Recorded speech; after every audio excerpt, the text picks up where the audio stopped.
Europe 1, il est 7h39. Samuel Etienne. Et maintenant, c'est l'heure de Culture d'été avec vous, Nicolas Caro. Bonjour Nicolas. Alors ce matin, c'est littérature.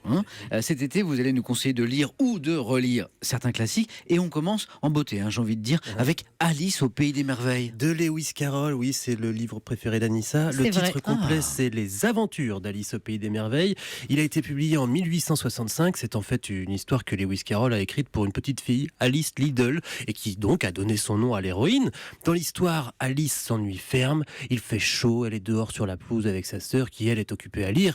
Mais à quoi bon lire un livre sans images, se dit Alice. Heureusement, un lapin blanc passe par là. Voilà, et devant elle, il sort de sa redingote, normale, une montre à gousset, et s'exclame: En retard, j'ai rendez-vous quelque part. Je n'ai pas le temps de dire au revoir, je suis en retard.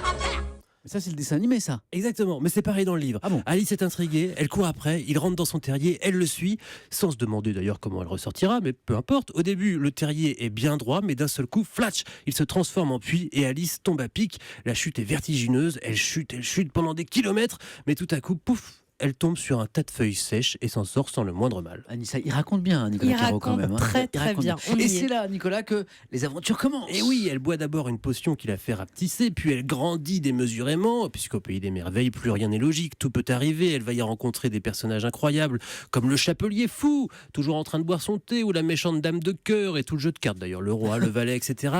La dame de cœur, vous vous souvenez, qui veut couper la tête d'Alice. Finalement, elles vont jouer au cricket, mais les boules sont remplacées par des hérissons et les maillets par des flamants roses. Et ce personnage d'Alice, Nicolas, il est très attachant. Oh oui, Alice nous emmène avec elle dans ses aventures, on ne la lâche plus, elle devient l'amie de ses lecteurs. C'est le cas d'ailleurs pour Amélie Nothomb, qui le relit régulièrement et qui a signé la préface du manuscrit du livre édité par les éditions des Saints-Pères. Alice elle-même est une héroïne formidable, elle a toutes les vertus que j'aime, elle est curieuse, elle est intelligente, elle est spirituelle, elle est vive. Elle n'est pas d'une fragilité ridicule de petite fille, c'est au contraire une petite fille courageuse et frondeuse. Donc je trouve que c'est une magnifique héroïne, une magnifique petite fille dont tout le monde devrait s'inspirer. Est-ce que Amélie Nothomb s'en est inspirée dans ses propres livres ? Eh bien oui, d'une certaine façon oui.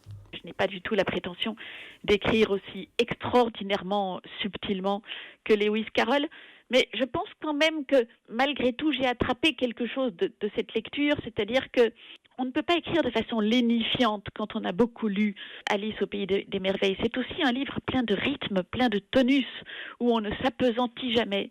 Donc j'espère avoir attrapé quelque chose de ce tonus et de cette belle énergie dans mon style. Et puis Nicolas, je me dis qu'elle a peut-être été inspirée aussi par le chapelier fou. Vous croyez pas si bien dire, elle m'a dit que ça lui venait de là, sa passion des chapeaux. Les chapeaux. Et Amélie Nothomb qui publie son nouveau livre au mois d'août, Riquet à la houppe, mais on aura l'occasion d'en reparler. Et en attendant, on peut relire les aventures d'Alice au Pays des Merveilles. Merci Nicolas.